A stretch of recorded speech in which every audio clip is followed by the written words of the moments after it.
Well, when all else fails, just reshoot about 90% of the movie. That's exactly what happened with the troubled Exorcist prequel when Morgan Creek and producer James G. Robinson were so unhappy with Paul Schrader's psychological drama approach to Father Merrin's story of uncovering evil during an archaeological dig in 1940s Kenya, so Schrader was fired and Renny Harlin was brought in to salvage the project and make it more commercially marketable. And the director wasn't the only change it went through. It was given the title Exorcist at the beginning, new editors were brought in, and screenwriter Alexi Hawley, who later wrote for the series Castle and the Following, helped rewrite William Wisher and Caleb Carr's script, which added some characters and took away some characters, like how Cheche isn't in this one. It still has Stellan Skarsgård as Merrin, but there were other actors who were either too busy to return or they wanted to remain faithful to Schrader, so in this cut, Father Francis is now played by James Darcy instead of Gabriel Mann,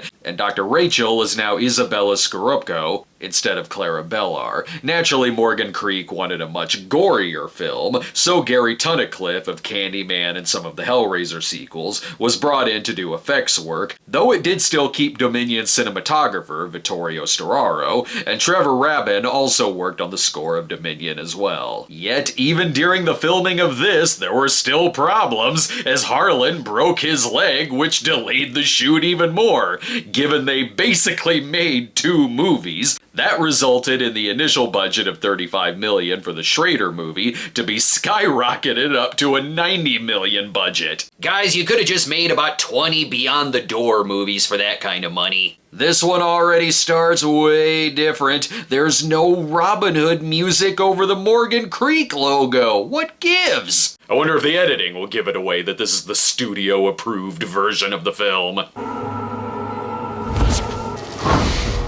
Yep, peak early 2000s horror editing.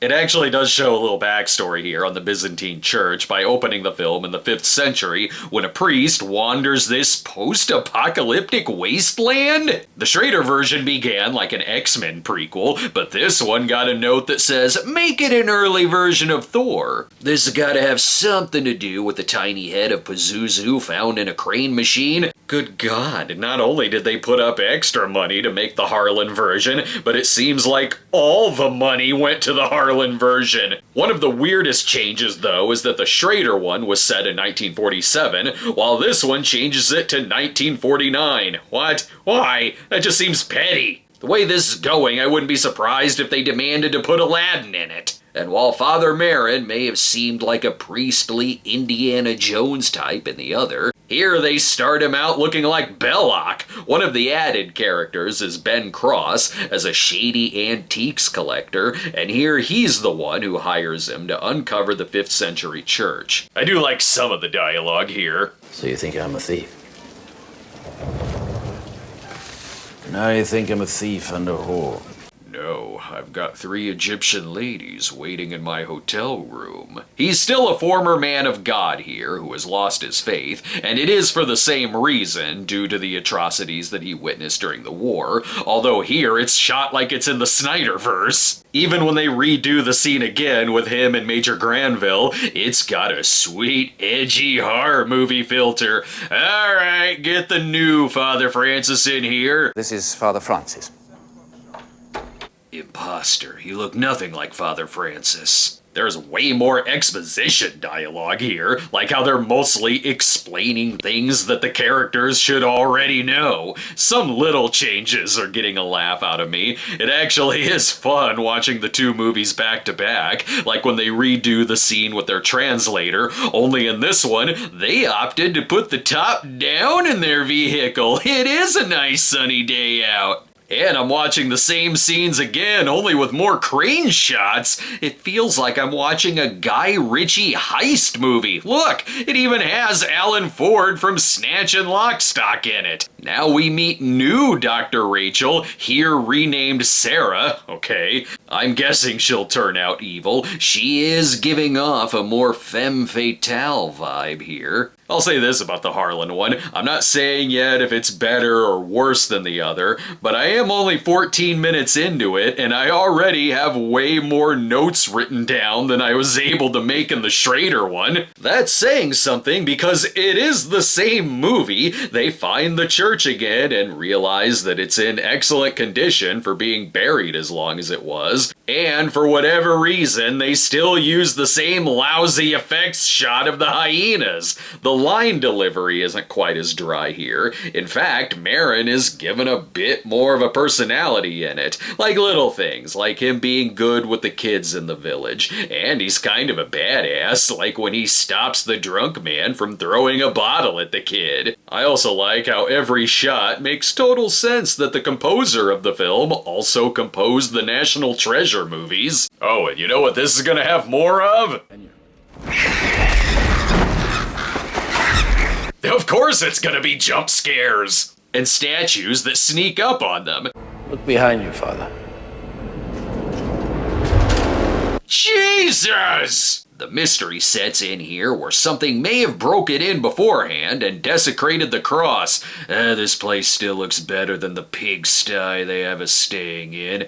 Good lord, there's gotta be a Hilton Express around here somewhere. Hey, at least in this one, Marin and the doctor can have their little drinking date without the dying Cheche killing the romantic mood in the background. Here they make Sarah a concentration camp survivor, only it looks like she just drew that on with a pen like she was writing down a phone number. That way, they're both burnt out from the war. The Schrader one started with a dark story from Marin's past, whereas here they give it to you little by little, like how they add the death of a little girl to it with her toy dog. That way they can film it like a music video. Yet some of the effects still don't look right. Look what happens here!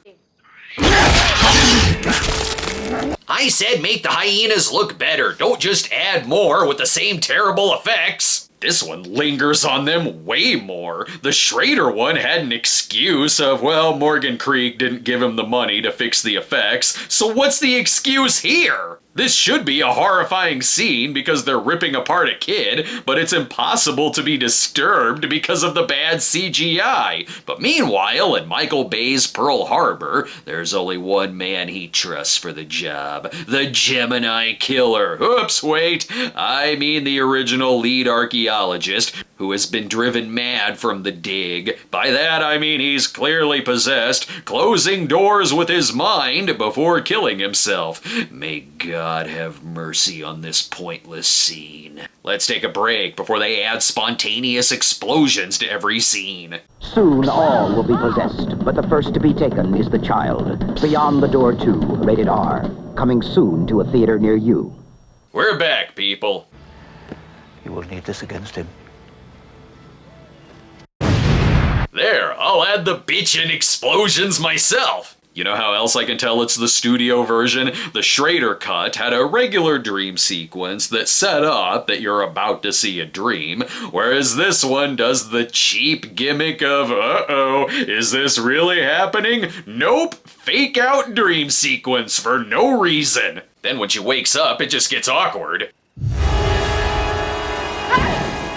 You threw it away. Why do we need to be having this conversation in bed? And we do have toothbrushes here. Also, Joseph, aka New Cheche, has his wounds healing up nicely. That's good to hear. They're also playing up the sexual tension between these two way more, like she's a foul temptress seducing the good father to keep him from returning to the church. Like seriously, they actually do kiss in this one, which gets the medical equipment's blood pumping before Joseph is an even bigger cock blocker than Cheche. What the hell, man? Oh, and naturally, he's gonna be pumped with IVs full of more jump scares. Where does he go after that? That's right, returning to the dig to find even more jump scares, where, this artwork does look like the upside down crucifix. Don't know why I had to come down here to put two and two together. Some things in this scene they reshoot and some they keep, like how it's reshot when the tomb is open and they add more cool slow-mo close-ups, but then they keep the maggot-covered dead baby. Given that the studio wanted a gorier film, I guess it made sense they kept in the bloodiest shot from the Schrader one. In either case, we all know where it leads. That's right, Pazuzu, the mightiest of all Godzilla villains. Oh, and bugs. Very, very cheap-looking bugs. And why is this one a stalker film? Christ, dude, get some face cream, please! Don't distract her. Here you go. 50 cc's of blessed pond water should do the trick. It's okay, he isn't stalking her at all. It's just more booze that he wants. He needs another stiff drink if he's gonna look at his own face before being taken out by the evil presence of Harvey the Rabbit. Oh, and make this one sexier too. The hot doctor's gotta shower at some point, right? That's the best way to get the horror movie mirror shot cliche and walking around in a towel like it's now a slasher film. The perfect scene for if you thought the Chris McNeil candle scene from the first should have looked more like something out of Slumber Party Massacre. In this one, I always feel like I'm just watching a movie, whereas the Schrader version, the actors all made the characters look and feel like real people, and they were written that way too. Whereas here, they all look like actors. Even the actors who remain the same look way more like movie characters in this version. The sets also just look like an effect, and the dream sequences still look like Renny Harlin had some leftover ideas from Elm Street 4. It's also a little harder to follow. I guess a plague may have wiped out a lot of the village decades ago, and those memories are coming back because of the stillborn baby, but since they use cremation, Marin wonders who the hell is buried in the graveyard. That way it can become Cemetery Man now. As for the kid who may be possessed, I'm sorry. he's a shoo-in to be accepted into this fraternity. It's even hard for me to figure out what's going on in some of the action parts, like, must be a storm of wood chips that's blowing through the windows. I think whoever gave them notes on this one just hates kids, like how it was these poor assholes who got shot in the flashback in the other, while in this, if kids aren't being ripped apart by hyenas, the SS is finishing the job. As for this Frankenstein movie going on, turns out the graves are all empty. Perfect. Another excuse for more story time exposition, where the 5th century priest discovered the origin of evil, and then the temple was built to contain it. But centuries later, priests and tribesmen began disappearing, so the Vatican covered it up by pretending there was a plague, and they made a fake graveyard to keep others from discovering the temple. Jesus! A simple keep away sign would have worked just fine. Nothing seems quite as deep here. Again, the Major finds a dead body in the temple, only it's way more graphic with the body's eyes being pecked out, and when the Major goes crazy and wants to kill the tribesmen, he just does it out of the blue, and it moves so fast that you don't have time to draw the correlation between this crime and the crimes that Marin witnessed in the past, because instead it's all quiet on the Western Front now. In the Schrader one, the Major took his own life once he became more aware of the evil that was being unleashed, while here, butterflies come to life to taunt him, which must be his biggest fear, because this is a sudden character turn. My god, I hate eating bugs. Just end it all now! Why is this even happening? Before you can process his death, it's a disaster movie with a sandstorm. Let's take another break. In Dominion, I needed a coffee while watching it, and here I need some ibuprofen because I've got a damn headache. Unlock the appeal of the super hot horror genre and be ready when this rental opportunity knocks. This is very good. Epic Home Videos Beyond the Door Part 3.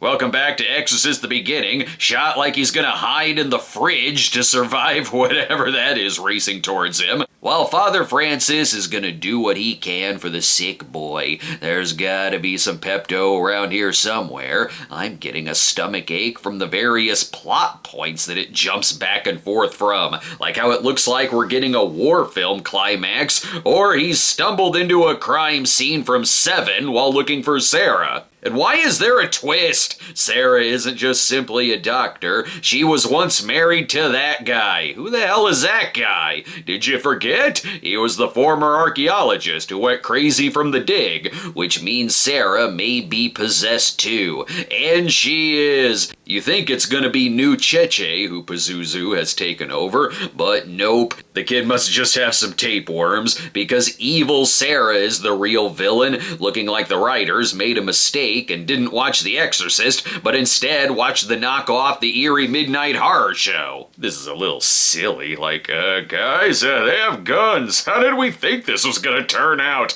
They got guns and badass kill shots. This is pure madness. Heads exploding with axe-filled gore and body parts flying left and right. No wonder he was still burnt out looking when we met him in The Exorcist. I'm surprised he never brought this up again. Yes, Miss McNeil, I've seen this evil before. After I witnessed a 1940s Spartan battle, I went back to the temple to find that sexy nurse I made out with, who was possessed with corny one-liners and acrobatics. The part where he reclaims his faith doesn't really feel like a well-learned arc like it did before. It just feels like a quick plot point so the climax can happen. And so we get more vulgar demon lines. What's the matter, Mary?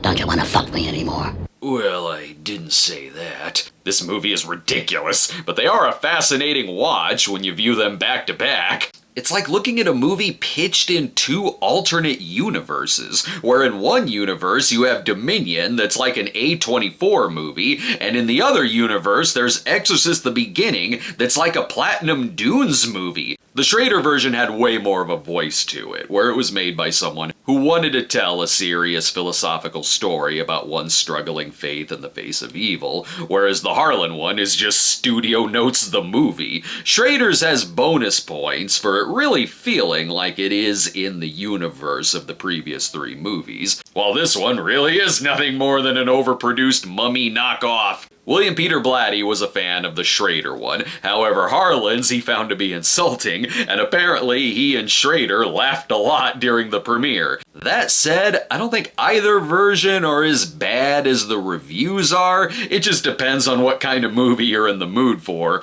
I could see people picking this one over Dominion, because it is less dry, and there's always so much going on, and it piles on the stupid, that it's actually kind of entertaining. It's never scary, like possessed Sarah looking like a Halloween costume, and the effects are still ridiculous. The scaling the wall thing was way creepier in Exorcist 3. And it's predictable. Oh, is she fine now? I'll bet she's totally cured. Oh, nope, still evil. What a shock. What is it gonna take to defeat her and send her back through Satan's colon where she belongs? The trick is, you just gotta yell even louder and fire up the wind machine. Then the demon will be defeated by CGI splooge. I'm glad you're back, Sarah, but I am recommending you have your medical license suspended. As for the fallen army, well, we already have some empty graves we can stick them in, and of course they have to end it by sort of tying it to the first film when he gives Ben Cross his new toy. He walks away dressed and looking just like the famous shot from the original. I'm surprised it didn't end by flashing to 1973 and showing him on the phone saying, "Yes, Miss McNeil, I'm on my way." Cut to credits. Well, that was an adventure. But I will admit that I'm very lenient on either version of the prequel, because both of them are far better than the one that came after, the worst movie in the whole franchise. Witness the next chapter of evil. Rated R. Only in theaters October 6th.